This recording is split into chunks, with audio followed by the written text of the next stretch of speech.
Hello guys, next ನಾವು ಬಂದಿದ್ದೆ ಶ್ರೀರಂಗನಾಥ ಸ್ವಾಮಿ ದೇವಸ್ಥಾನ. ಹಾಗೆ ಅದರ ಮುಂಭಾಗನೇ ಒಂದು ಗರುಡ ಸ್ತಂಭವಿದೆ. ಇಲ್ಲಿ ಹನುಮಾನ್, ಪರವಾಸು ದೇವ, ಗರುಡ ಹಾಗೆ ಭಕ್ತ ವಿಗ್ರಹ ಇವರು ಉಮ್ಮತ್ತೂರಿನಲ್ಲಿ ಒಬ್ಬರಾಗಿದ್ರು ಅಂತ ನಮಗೆ ತಿಳಿದು ಬಂತು. ಗೈಸ್, ದೇವಸ್ಥಾನದ ಒಳಗಡೆ ಬಂದ್ವಿ. ಹಾಗೆ ಈ ದೇವಸ್ಥಾನ ನೀವು ನೋಡ್ತಾ ಇರ್ಬೋದು, ಇದು ದ್ರಾವಿಡ ಶೈಲಿಯಲ್ಲಿ ಕಟ್ಟಲಾಗಿದೆ. ಹಾಗೆ ಗೈಸ್, ಇದು ನಮ್ಮ ಉಮ್ಮತ್ತೂರಿನ ಗ್ರಾಮದಲ್ಲಿ ಆಗಿನ ಕಾಲದಲ್ಲಿ ಗಂಗರಾಜ ಎಂಬ ರಾಜರು ಆಳುತ್ತಿದ್ದರು ಅಂತ ತಿಳಿದು ಬಂತು. ಹಾಗೆ ಇಲ್ಲಿ ಸುತ್ತಮುತ್ತಲಿನ ಗ್ರಾಮ ಸಹ ಅವರೇ ಆಳ್ತಾ ಇದ್ರು. ಹಾಗೆ ಈ ದೇವಸ್ಥಾನ ನೋಡೋದಕ್ಕೆ ತುಂಬ ಚೆನ್ನಾಗಿದೆ.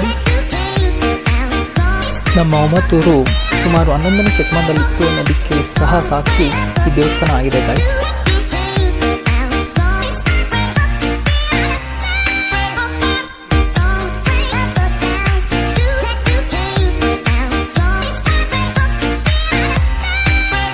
ಇದು ದೇವಸ್ಥಾನದ ಗರ್ಭಗುಡಿಯ ಹಿಂಭಾಗ ಗೈಸ್, ನಿಮಗೂ ಸಹ ಗೊತ್ತಿರುತ್ತೆ.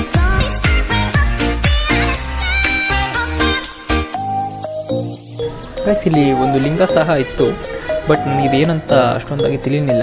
ನಿಮಗೆ ತಿಳಿದಲ್ಲಿ ಕಮೆಂಟ್ನಲ್ಲಿ ತಿಳಿಸಿ ಗೈಸ್.